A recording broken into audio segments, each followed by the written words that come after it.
মৰিগাঁৱৰ পৰা মালৈ লৈ আহিছিলোঁ এডাল ইডলি ষ্টেণ্ড ইডলি খাই বোলে।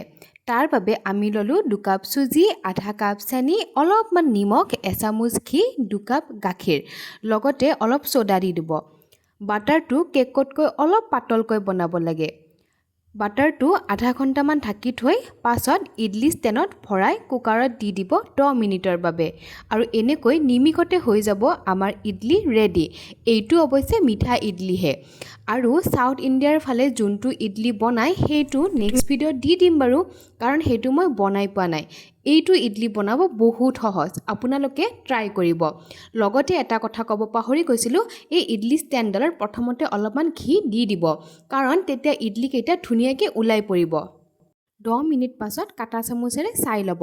যদি কাটা চামুচডাল ডুবাই দিয়াত আপোনাৰ চামুচত ইডলিখিনি লাগি নাহে, তেতিয়াহ'লে তাৰ মানে হৈছে আপোনাৰ ইডলি খাবলৈ একদম ৰেডি হৈছে। এয়া চাওক, ইমান ধুনীয়া ধুনীয়া ইডলি, আপোনালোকেও বনাই খাব দেই।